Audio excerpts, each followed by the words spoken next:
Welcome, seekers of hidden knowledge, to the mystical realm of the occult. Delve into the secrets of the universe as we journey together into the enigmatic world of ancient wisdom. Brought to you by your guide through the shadows of enlightenment, Wisdom Rocker.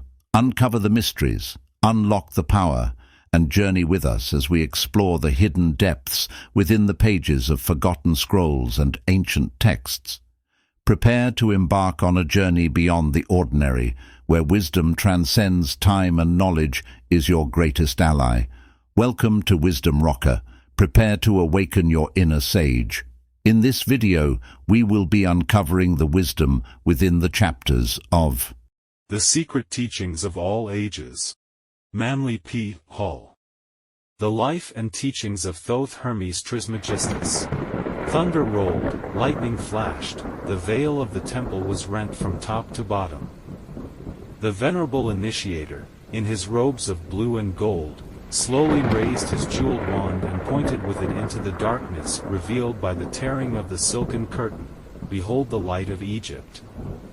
The candidate, in his plain white robe, gazed into the utter blackness framed by the two great lotus-headed columns between which the veil had hung. As he watched, a luminous haze distributed itself throughout the atmosphere until the air was a mass of shining particles. The face of the neophyte was illumined by the soft glow as he scanned the shimmering cloud for some tangible object. The initiator spoke again. This light which ye behold is the secret luminance of the mysteries. Whence it comes none knoweth, save the Master of the Light. Behold him. Suddenly, through the gleaming mist a figure appeared, surrounded by a flickering greenish sheen. The initiator lowered his wand and, bowing his head, placed one hand edgewise against his breast in humble salutation. The neophyte stepped back in awe, partly blinded by the glory of the revealed figure. Gaining courage, the youth gazed again at the Divine One. The form before him was considerably larger than that of a mortal man. The body seemed partly transparent so that the heart and brain could be seen pulsating and radiant. As the candidate watched, the heart changed into an ibis, and the brain into a flashing emerald. In its hand this mysterious being bore a winged rod, entwined with serpents. The aged initiator, raising his wand, cried out in a loud voice, "All hail thee, Thoth Hermes, thrice greatest, all hail thee, Prince of men, all hail thee who standeth upon the head of Typhon." At the same instant a lurid writhing dragon appeared, a hideous monster, part serpent, part crocodile, and part hog. From its mouth and nostrils poured sheets of flame and horrible sounds echoed through the vaulted chambers.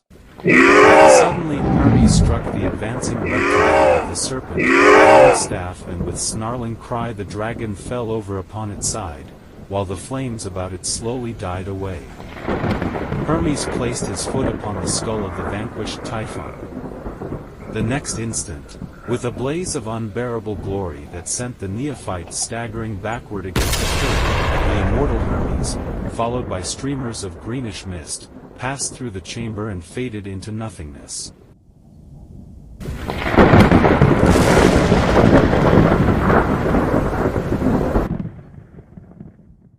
Suppositions concerning the identity of Hermes. Lamblachus averred that Hermes was the author of 20,000 books.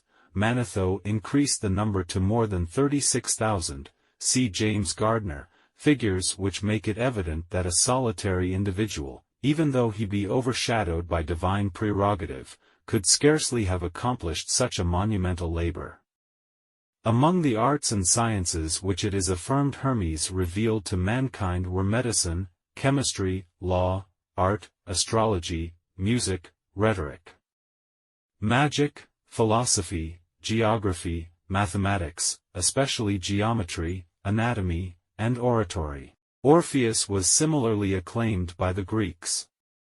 In his Biographia Antiqua, Francis Barrett says of Hermes, "If God ever appeared in man, he appeared in him, as is evident both from his books and his pomander, in which works he has communicated the sum of the abyss, and the divine knowledge to all posterity, by which he has demonstrated himself to have been not only an inspired divine, but also a deep philosopher, obtaining his wisdom from God and heavenly things, and not from man. His transcendent learning caused Hermes to be identified with many of the early sages and prophets. In his ancient mythology, Bryant writes, "I have mentioned that Cadmus was the same as the Egyptian Thoth, and it is manifest from his being Hermes, and from the invention of letters being attributed to him." In the chapter on the theory of Pythagorean mathematics will be found the table of the original Cadmean letters. Investigators believe that it was Hermes who was known to the Jews as Enoch, called by Kenealy the second messenger of God. Hermes was accepted into the mythology of the Greeks, later becoming the Mercury of the Latins. He was revered through the form of the planet Mercury because this body is nearest to the Sun. Hermes of all creatures was nearest to God, and became known as the messenger of the gods. In the Egyptian drawings of him, Thoth carries a waxen writing tablet and serves as the recorder during the weighing of the souls of the dead in the judgment hall of Osiris, a ritual of great significance. Hermes is of first importance to Masonic scholars, because he was the author of the Masonic initiatory rituals, which were borrowed from the mysteries established by Hermes. Nearly all of the Masonic symbols are Hermetic in character. Pythagoras studied mathematics with the Egyptians and from them gained his knowledge of the symbolic geometric solids. Hermes is also revered for his reformation of the calendar system. He increased the year from 360 to 365 days, thus establishing a precedent which still prevails. The appellation Thrice Greatest was given to Hermes because he was considered the greatest of all philosophers, the greatest of all priests, and the greatest of all kings. It is worthy of note that the last poem of America's beloved poet, Henry Wadsworth Longfellow, was a lyric ode to Hermes. See Chambers' Encyclopedia, The Mutilated Hermetic Fragments. On the subject of the Hermetic books, James Campbell Brown, in his History of Chemistry, has written, leaving the Chaldean and earliest Egyptian periods, of which we have remains but no record, and from which no names of either chemists or philosophers have come down to us, we now approach the historic period, when books were written, not at first upon parchment or paper, but upon papyrus.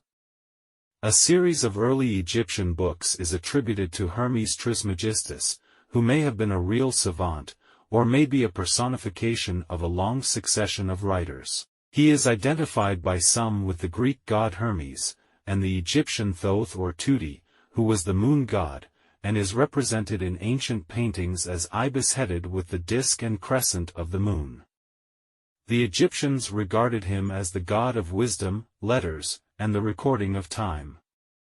It is in consequence of the great respect entertained for Hermes by the old alchemists that chemical writings were called Hermetic, and that the phrase, hermetically sealed, is still in use to designate the closing of a glass vessel by fusion, after the manner of chemical manipulators. We find the same root in the Hermetic medicines of Paracelsus, and the Hermetic Freemasonry of the Middle Ages. Among the fragmentary writings believed to have come from the stylus of Hermes are two famous works. The first is the Emerald Table, and the second is the Divine Pomander, or, as it is more commonly called, the Shepherd of Men, a discussion of which follows. One outstanding point in connection with Hermes is that he was one of the few philosopher-priests of pagandom upon whom the early Christians did not vent their spleen. Some church fathers went so far as to declare that Hermes exhibited many symptoms of intelligence, and that if he had only been born in a more enlightened age so that he might have benefited by their instructions he would have been a really great man. In his Stramata, Clement of Alexandria, one of the few chroniclers of pagan lore whose writings have been preserved to this age, gives practically all the information that is known concerning the original 42 books of Hermes and the importance with which these books were regarded by both the temporal and spiritual powers of Egypt. Clement describes one of their ceremonial processions as follows: for the Egyptians pursue a philosophy of their own. This is principally shown by their sacred ceremonial. For first advances the singer, bearing some one of the symbols of music. For they say that he must learn 2 of the books of Hermes, the one of which contains the hymns of the gods, the second the regulations for the king's life. And after the singer advances the astrologer, with a horologe in his hand, and a palm, the symbols of astrology. He must have the astrological books of Hermes, which are 4 in number, always in his mouth.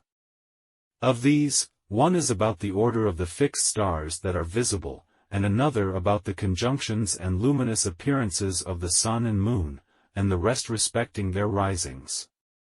Next in order advances the sacred scribe, with wings on his head, and in his hand a book and rule, in which were writing ink and the reed, with which they write. And he must be acquainted with what are called hieroglyphics, and know about cosmography and geography, the position of the sun and moon, and about the 5 planets, also the description of Egypt, and the chart of the Nile, and the description of the equipment of the priests and of the place consecrated to them, and about the measures and the things in use in the sacred rites. Then the stole-keeper follows those previously mentioned, with the cubit of justice and the cup for libations. He is acquainted with all points called Jadutic, relating to training, and Moschophaltic, sacrificial. There are also 10 books which relate to the honor paid by them to their gods, and containing the Egyptian worship, as that relating to sacrifices, first-fruits, hymns, prayers, processions, festivals, and the like. And behind all walks the prophet, with the water vase carried openly in his arms, who is followed by those who carry the issue of loaves.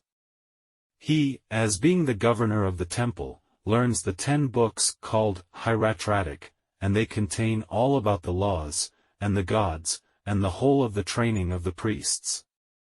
For the prophet is, among the Egyptians, also over the distribution of the revenues.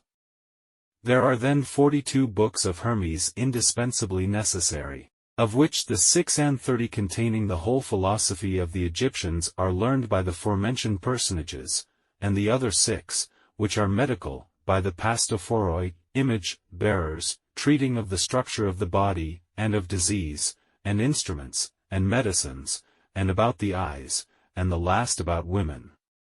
One of the greatest tragedies of the philosophic world was the loss of nearly all of the 42 books of Hermes mentioned in the foregoing. These books disappeared during the burning of Alexandria, for the Romans, and later the Christians, realized that until these books were eliminated they could never bring the Egyptians into subjection. The volumes which escaped the fire were buried in the desert, and their location is now known to only a few initiates of the secret schools. The Book of Thoth. While Hermes still walked the earth with men, he entrusted to his chosen successors the sacred Book of Thoth. This work contained the secret processes by which the regeneration of humanity was to be accomplished, and also served as the key to his other writings. Nothing definite is known concerning the contents of the Book of Thoth other than that its pages were covered with strange hieroglyphic figures and symbols, which gave to those acquainted with their use unlimited power over the spirits of the air and the subterranean divinities. When certain areas of the brain are stimulated by the secret processes of the mysteries, the consciousness of man is extended and he is permitted to behold the immortals and enter into the presence of the superior gods. The Book of Thoth described the method whereby this stimulation was accomplished. In truth, therefore, it was the key to immortality. According to legend, the Book of Thoth was kept in a golden box in the inner sanctuary of the temple. There was but one key, and this was in the possession of the Master of the Mysteries, the highest initiate of the Hermetic Arcanum. He alone knew what was written in the secret book. The Book of Thoth was lost to the ancient world with the decay of the mysteries, but its faithful initiates carried it sealed in the sacred casket into another land.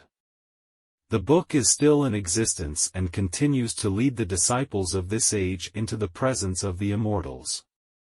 No other information can be given to the world concerning it now, but the apostolic succession from the first Hierophant initiated by Hermes himself remains unbroken to this day, and those who are peculiarly fitted to serve the immortals may discover this priceless document if they will search sincerely and tirelessly for it. It has been asserted that the Book of Thoth is, in reality, the mysterious tarot of the Bohemians, a strange emblematic book of 78 leaves which has been in possession of the gypsies since the time when they were driven from their ancient temple, the Serapeum. According to the secret histories, the gypsies were originally Egyptian priests.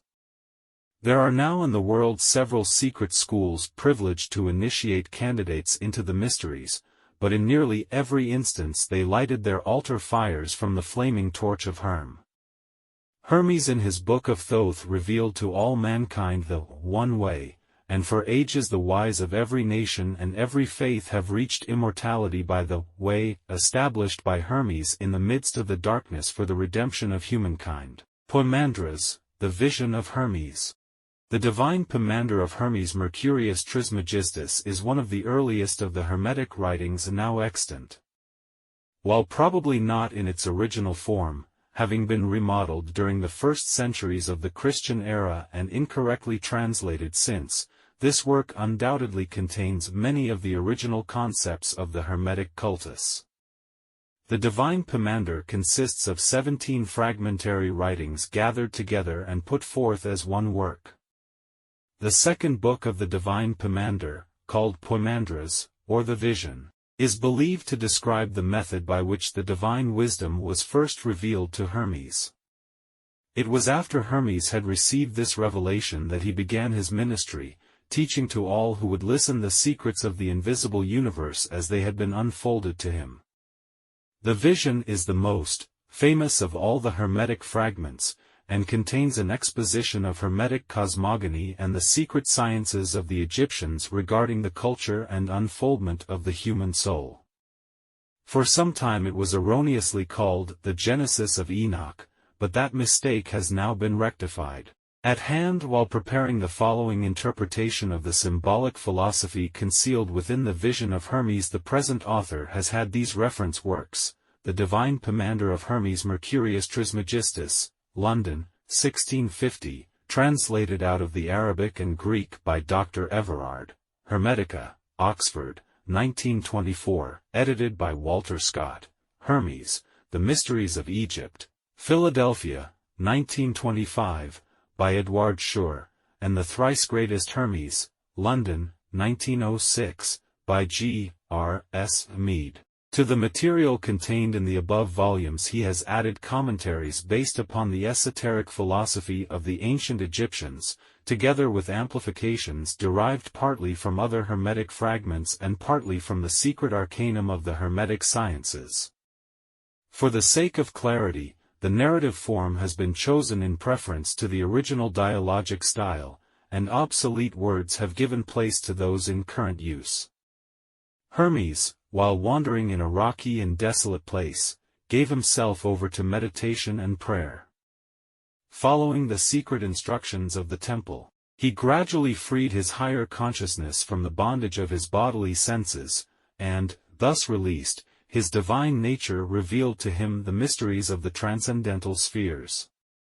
He beheld a figure, terrible and awe-inspiring. It was the great dragon, with wings stretching across the sky and light streaming in all directions from its body. The mysteries taught that the universal life was personified as a dragon. The great dragon called Hermes by name, and asked him why he thus meditated upon the world mystery. Terrified by the spectacle, Hermes prostrated himself before the dragon, beseeching it to reveal its identity. The great creature answered that it was Poimandres, the mind of the universe, the creative intelligence, and the absolute emperor of all. Schur identifies Poimandres as the god Osiris. Hermes then besought Poimandres to disclose the nature of the universe and the constitution of the gods. The dragon acquiesced, bidding Trismegistus hold its image in his mind. Immediately the form of Poimandres changed. Where it had stood there was a glorious and pulsating radiance. This light was the spiritual nature of the great dragon itself. Hermes was raised into the midst of this divine effulgence, and the universe of material things faded from his consciousness. Presently a great darkness descended and, expanding, swallowed up the light. Everything was troubled. About Hermes swirled a mysterious watery substance which gave forth a smoke like vapor. The air was filled with inarticulate moanings and sighings which seemed to come from the light swallowed up in the darkness. His mind told Hermes that the light was the form of the spiritual universe and that the swishing darkness which had engulfed it represented material substance. Then out of the imprisoned light a mysterious and holy word came forth and took its stand upon the smoking waters. This word, the voice of the light, rose out of the darkness as a great pillar, and the fire and the air followed after it, but the earth and the water remained unmoved below. Thus the waters of light were divided from the waters of darkness. And from the waters of light were formed the worlds above, and from the waters of darkness were formed the worlds below. The earth and the water next mingled, becoming inseparable, and the spiritual word which is called reason moved upon their surface, causing endless turmoil. Then again was heard the voice of Poimandres, but his form was not revealed. I thy God am the light, and the mind which were before substance was divided from spirit, and darkness from light. And the word which appeared as a pillar of flame out of the darkness is the Son of God, born of the mystery of the mind. The name of that word is reason. Reason is the offspring of thought, and reason shall divide the light from the darkness and establish truth in the midst of the waters. Understand, O Hermes, and meditate deeply upon the mystery. That which in you sees and hears is not of the earth, but is the Word of God incarnate.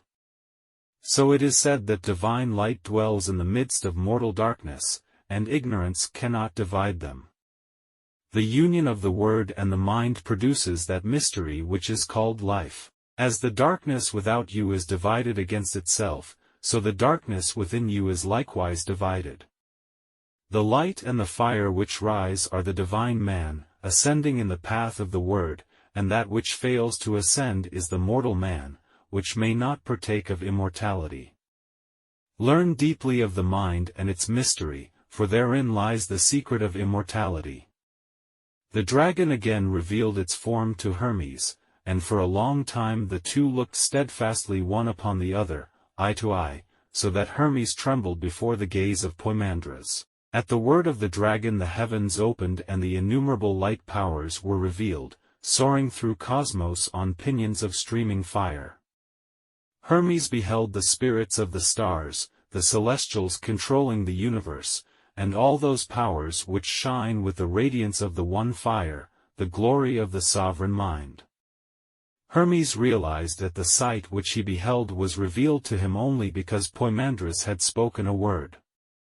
The word was reason, and by the reason of the word invisible things were made manifest.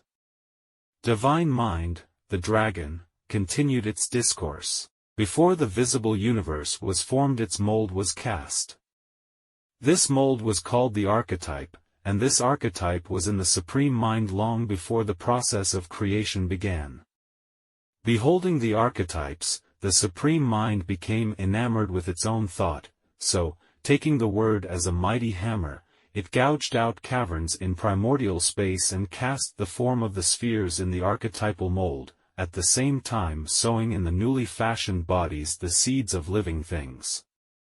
The darkness below, receiving the hammer of the word, was fashioned into an orderly universe. The elements separated into strata and each brought forth living creatures. The Supreme Being, the Mind, male and female, brought forth the Word, and the Word, suspended between light and darkness, was delivered of another mind called the Workman, the Master Builder, or the Maker of Things. In this manner it was accomplished, O Hermes, the word moving like a breath through space called forth the fire by the friction of its motion. Therefore, the fire is called the sun of striving. The workman passed as a whirlwind through the universe, causing the substances to vibrate and glow with its friction. The sun of striving thus formed 7 governors, the spirits of the planets, whose orbits bounded the world, and the 7 governors controlled the world by the mysterious power called destiny given them by the fiery workman. When the second mind, the workman, had organized chaos, the word of God rose straightway out of its prison of substance, leaving the elements without reason, and joined itself to the nature of the fiery workman. Then the second mind, together with the risen word, established itself in the midst of the universe and whirled the wheels of the celestial powers. This shall continue from an infinite beginning to an infinite end, for the beginning and the ending are in the same place and state. Then the downward turned and unreasoning elements brought forth creatures without reason. Substance could not bestow reason, for reason had ascended out of it. The air produced flying things and the waters such as swim. The earth conceived strange 4-footed and creeping beasts, dragons, composite demons, and grotesque monsters. Then the Father, the Supreme Mind, being light and life, fashioned a glorious universal man in its own image, not an earthly man but a heavenly man dwelling in the light of God. The Supreme Mind loved the man it had fashioned and delivered to him the control of the creations and workmanships. The man, desiring to labor, took up his abode in the sphere of generation and observed the works of his brother, the second mind, which sat upon the ring of the fire. And having beheld the achievements of the fiery workman, he willed also to make things, and his father gave permission. The 7 governors, of whose powers he partook, rejoiced and each gave the man a share of its own nature. The man longed to pierce the circumference of the circles and understand the mystery of him who sat upon the eternal fire. Having already all power, he stooped down and peeped through the 7 harmonies and, breaking through the strength of the circles, made himself manifest to nature stretched out below. The man, looking into the depths, smiled, for he beheld a shadow upon the earth and a likeness mirrored in the waters, which shadow and likeness were a reflection of himself. The man fell in love with his own shadow and desired to descend into it. Coincident with the desire, the intelligent thing united itself with the unreasoning image or shape. Nature, beholding the descent, wrapped herself about the man whom she loved, and the two were mingled. For this reason, earthy man is composite. Within him is the sky man, immortal and beautiful, without is nature, mortal and destructible. Thus, suffering is the result of the immortal man's falling in love with his shadow and giving up reality to dwell in the darkness of illusion, for, being immortal, man has the power of the 7 governors, also the life, the light, and the word, but being mortal, he is controlled by the rings of the governors, fate or destiny. Of the immortal man it should be said that he is hermaphrodite, or male and female, and eternally watchful. He neither slumbers nor sleeps, and is governed by a father also both male and female, and ever watchful. Such is the mystery kept hidden to this day, for nature, being mingled in marriage with the sky man, brought forth a wonder most wonderful, 7 men, all bisexual, male and female, and upright of stature, each one exemplifying the natures of the 7 governors. These, O Hermes, are the 7 races, species, and wheels. After this manner were the 7 men generated. Earth was the female element and water the male element, and from the fire and together they received their spirits, and nature produced bodies after the species and shapes of men. And man received the life and light of the great dragon, and of the life was made his soul and of the light his mind. And so, all these composite creatures containing immortality, but partaking of mortality, continued in this state for the duration of a period. They reproduced themselves out of themselves, For each was male and female. But at the end of the period the knot of destiny was untied by the will of God and the bond of all things was loosened. Then all living creatures, including man, which had been hermaphroditical, were separated, the males being set apart by themselves and the females likewise, according to the dictates of reason. Then God spoke to the Holy Word within the soul of all things, saying, Increase in increasing and multiply in multitudes, all you, my creatures and workmanships. Let him that is endued with mind know himself to be immortal and that the cause of death is the love of the body, and let him learn all things that are, for he who has recognized himself enters into the state of good. Hermes.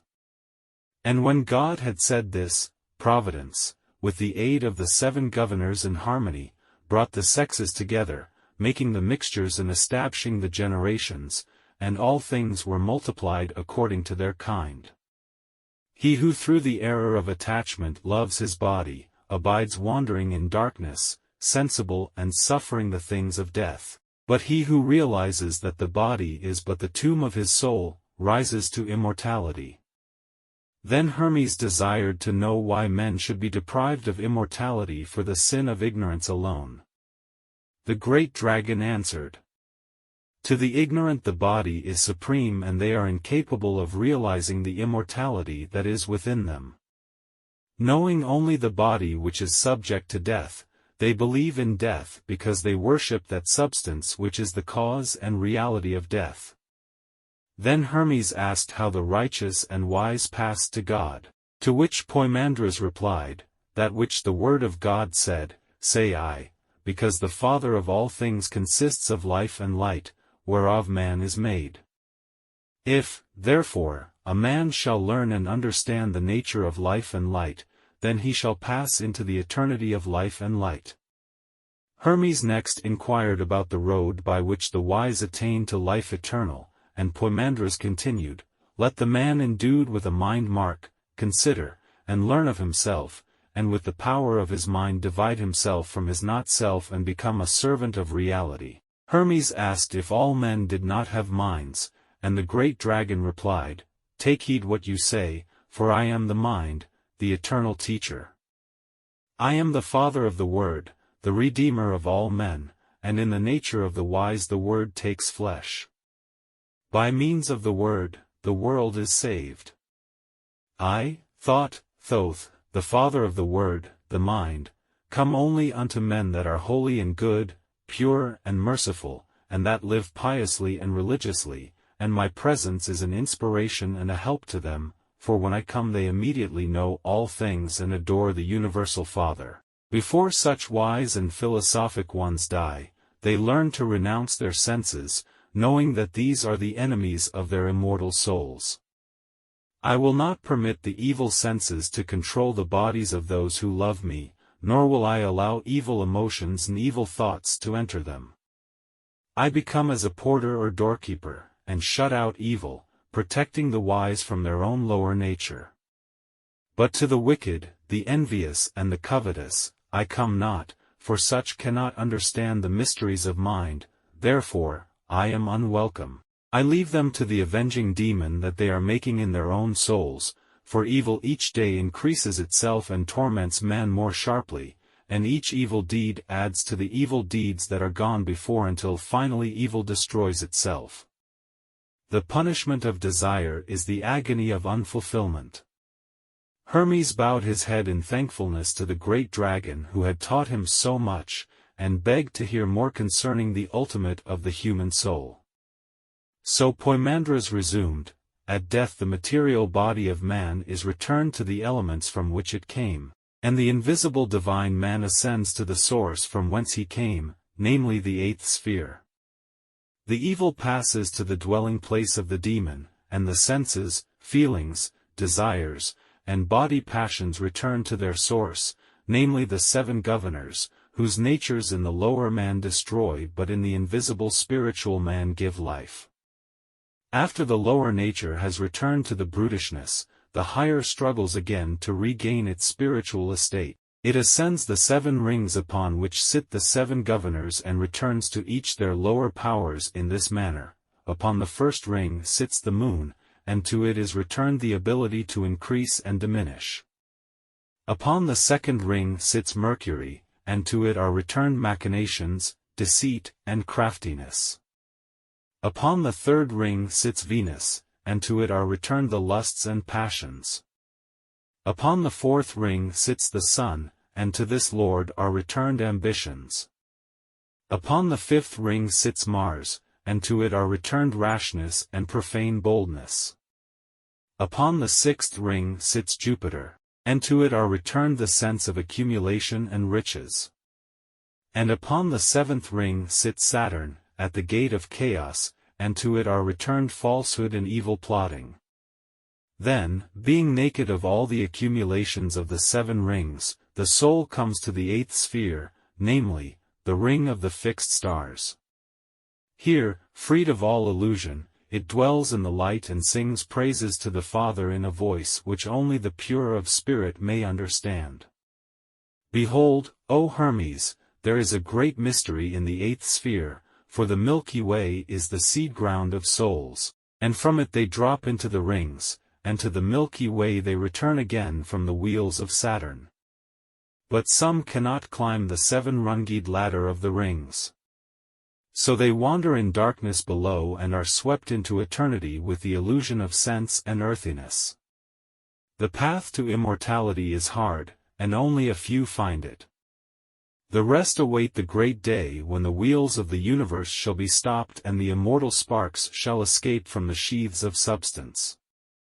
Woe unto those who wait, for they must return again, unconscious and unknowing, to the seed ground of stars, and await a new beginning.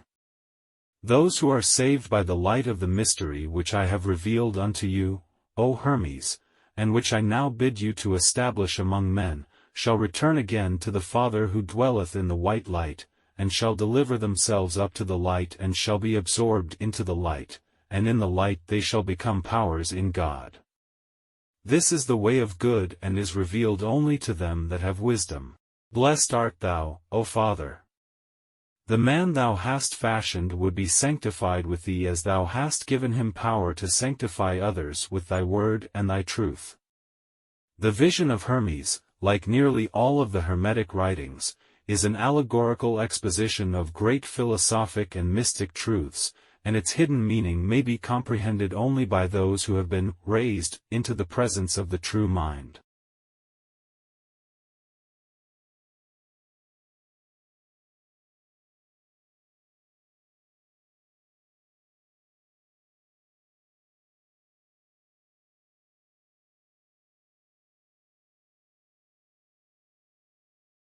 Hermes Mercurius Trismegistus.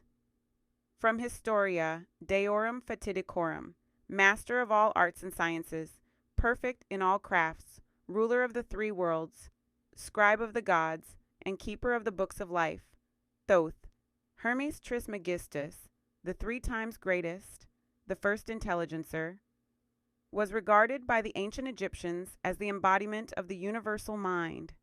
While in all probability there actually existed a great sage and educator by the name of Hermes, it is impossible to extricate the historical man from the mass of legendary accounts which attempt to identify him with the cosmic principle of thought. Thoth, the ibis-headed. From Wilkinson's Manners and Customs of the Ancient Egyptians. It is doubtful that the deity called Thoth by the Egyptians was originally Hermes, but the 2 personalities were blended together, and it is now impossible to separate them. Thoth was called the Lord of the Divine Books and Scribe of the Company of the Gods. He is generally depicted with the body of a man and the head of an ibis. The exact symbolic meaning of this latter bird has never been discovered. A careful analysis of the peculiar shape of the ibis, especially its head and beak, should prove illuminating. A Greek form of Hermes, from Bryant's mythology. The name Hermes is derived from Herm, a form of Hiram, the personified universal life principle, generally represented by fire.